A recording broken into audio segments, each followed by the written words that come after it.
Welcome to Gold and Black Live, Friday the 13th edition. Nothing scary about my guest here, Tom Dienhart. We're going to be talking Purdue Notre Dame football, and what a day it could be tomorrow in Ross-Ade Stadium. Want to thank our sponsors, of course, Triple X on the Hill, but on the level of Purdue tradition since 1929. Jim Everett, a guest later in the show. I'm going to guess I know I've talked to him before about being at the Triple X. Tom and I have had a few Dwayne Purvis burgers, and Tom, you like that root beer shake, which is just awesome. But we appreciate that. Yes, we have to go out and run 10 miles after you're done. I want to also thank State Farm agent TrentIsMyAgent.com, State Farm agent Trent Johnson. That is, he'll be on the sidelines of high school or reffing high school football tonight, but he'll also be on the sidelines tomorrow when Purdue takes on Notre Dame. All right, Tom, it's almost to the point where we're talking this and it's about time to play. It seems to me it's going to be a very, very warm day in Ross-Ade Stadium. They're talking about 88 degrees or so at kickoff, late afternoon kick. No threat of rain. The hurricane stuff is going to stay to the south. But so Purdue's it's going to be a full fast track tomorrow when Notre Dame and Purdue face one another. What's that mindset? Notre Dame comes off a tough loss. Purdue has a lot of opportunity in front of it, one would think. Come Saturday at 3:30. Yeah, this is what you asked for, Alan, a chance for that opportunity on a national stage against Notre Dame. We've chronicled this throughout the week. Just a chance to play a team like this, to not just judge yourself, but to get some attention as well if you can pull out the victory, right? And we all know, Ryan Walters, a great chance for him to, get that signature win, kind of show the work he's done. He has a program pointing in the right direction. We've discussed the importance of this game for Hudson Card, the quarterback, really looking for his big win. And you talked about how this game has made the reputation of Purdue quarterbacks. Yeah. I mean, what a storyline. I mean, we were talking Dale Samuels, Len Dawson, Bob Greasy, Phipps, on it goes, Herman. So, yeah, just a great opportunity for Hudson Card. So, yeah, and again, Al, I tell you what, if you were to give Ryan Walters a shot of True Serum, I think he'd tell you that maybe you wouldn't need a shot of True Serum to tell you this. That this thing is, to this point, is set up perfectly. Yeah. Training camp, the opener, the off week. I mean, the opener, Al, 49-0. I think they checked about every box except for the issue with penalties. They're getting 3 players back from injury, and maybe Notre Dame's feeling a little less than great coming in or off that loss. So again, long story short, Alan, most arrows seem to be pointed up for Purdue entering the game. Now we'll see what direction that arrow is pointing at about 6:30 or 7 p.m. Eastern time on Saturday night. Yeah, I think that's going to be it really is. It does look good on paper, sets up, and we're not minimizing Purdue's chances here. It's just, you just don't know. And I think that's the thing that's challenging. Like you said, Purdue checked all the boxes in the win over Indiana State. And they pitched and catched well. I mean, when you complete 24 of 25 passes, not only was Hudson Card on cue, but the fact that they just executed, not a lot of drop passes, really no drop passes. I guess there might have been one that was called back. But my point is, that's a good sign of execution. But one would think you're going to have to ramp it up another 2 to 3 levels, whatever those levels are, to be able to compete with Notre Dame. And Notre Dame has to come in licking its wounds a little bit after that loss to Northern Illinois. Long story short, Alan Karpick, Notre Dame cannot afford to lose this game. Yeah.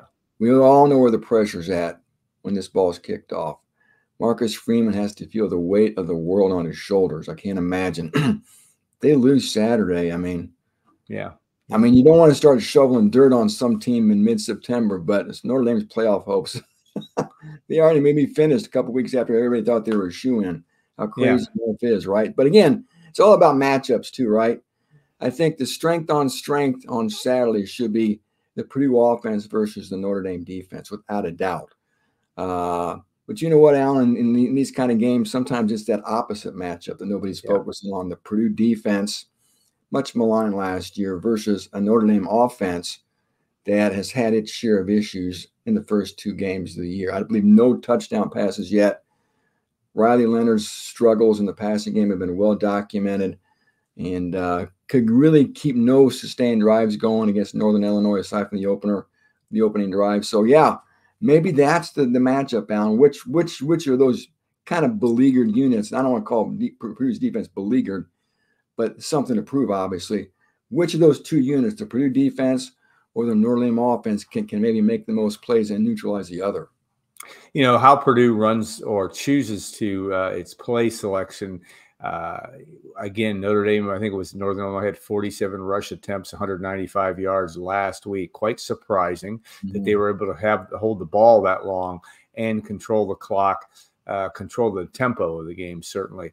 You know, Purdue led the Big Ten in rushing last year. No secret that Ryan Walters feels comfortable running the football with Devin Mockabee, and Reggie Love III certainly got off to a good start. Do you think that's still going to be, if you're looking at talking to Graham Harrell and looking at his offensive coordinator, looking at his notebook and that script of the whatever, how many they script, is that something they think that you think they try to establish right away, or do you try to establish the fact that you've got a healthy stable of receivers that looked pretty good last or 2 weeks ago? Yeah, he does script some of his opening plays. I know that, and boy, I'm not sure what he comes out doing Saturday. You know, the last game he came out, went to Jamal Edrin right away. Yep, the first couple of plays, wanted to get his big receiver involved. I'd probably do the same thing. Because I think number 7, Edrin's going to have a big ball game. But, Alan, you referenced Northern Illinois' ability to run the football against Notre Dame. The ability to keep the ball away from Notre Dame's offense, too. That was huge. And you know what, Alan? Football is football from 5th grade to the NFL. If you can run the ball and stop the run, you're probably going to win the game. If you win the turnover battle, you're probably going to win the game. Yep.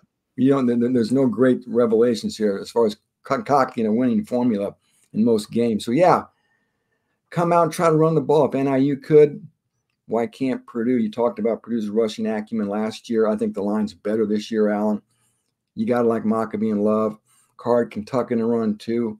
And I tell you what, if they can run the ball, I like Purdue's chances to move then, being able to throw play action passes. You're going to have to take some shots downfield, Alan. You're going to have to score on some big plays to beat Notre Dame. You're not going to beat them running 10, 11, 12 play drives 3 or 4 times in this game. So they're going to have to take some shots downfield. So, again, you got to get that run established. And conversely, Alan, the running game for Notre Dame, that's the real key for Purdue, obviously. Yeah. You got to put that extra man in the box, stop the run, make Riley Leonard try to beat you with his arm, dare him to beat you. If he beats you, hey, great, man. Congratulations. Take your hat off. Congratulate Riley Leonard. Don't let them beat you by running for 300 yards. They got some really good backs. Yes, they do. Kid from CBC, the best high school in St. Louis. He's a true running back. And remember this too, Alan, if you recall last year, Purdue struggles to stop the quarterback run. Just the biggest, for instance, was that Syracuse game with Garrett Schrader. Yeah. You know, and other quarterbacks had success too. So be mindful of that watching the game tomorrow. Is Riley Leonard running wild? Because if he is, Purdue may be sunk. Do they put a spy on Riley Leonard too? So there's a lot of things for fans to keep their eye on for when the ball's kicked off here. Yeah, Riley Leonard had a little dinged up with a non-throwing shoulder injury, but nobody seeming, not nobody, but it doesn't seem to be affecting him or won't be affect him, stop him from playing on Saturday afternoon. Is that still your take as of this Friday? Yeah, all reports are he's going to start, but you know it is. You're right, Alan. It's his non-throwing shoulder. But you know what? If he runs like we think he's going to run, we all know what that means. He's vulnerable to take a heck of a lick. Maybe that shoulder that's dinged up gets aggravated to the point where he can't play. We see the backup quarterback. So, yeah, that's just because of his style, even though it is his non-throwing shoulder. If he's going to tuck it and run, if he's going to try to beat Purdue with his legs, you know, we all know the risk involved with doing that, especially for a quarterback who's already has an injury. All right, tight ends always play a big part or have in the history of this series with Purdue and Notre Dame, and Purdue's got as good a tight end room as it may have had quite a while. Talk about that and how you might, quarterbacks get comfortable. You know, obviously Hudson Card showed he was comfortable in week 1 when he was 24 of 25. But you're still going to need to have that comfort level when you play the level of Notre Dame, and tight ends can do that a lot in Graham Harrell's offense, in any offense. What about that room, and what that role do you see them possibly playing in Saturday's game? Yeah, without a doubt, you're right. The tight end may end up being Hudson Card's best friend, Alan. Yeah. This is Notre Dame defense. The secondary in particular is very good. Maybe the second best secondary Purdue will see all season outside of the Ohio State secondary, which we'll see in Columbus later. So you're right. Those windows to throw into for Hudson Card are going to be a lot smaller, and they're going to close a lot quicker against this Irish secondary as opposed to the Indiana State secondary, obviously. More physical in the back end. Can Purdue still get its routes run and not have the timing disrupt? Can they win the battle for contested balls? Can they get behind these guys to get some big plays deep, which I talked about earlier? So having said all that, then you circle back to the tight ends. Max Clare, boy, scored his first career TD against ISU. People can never praise him enough, Alan. He looks like he's special. We saw some glimpses last year before he got hurt. Heck of a debut again.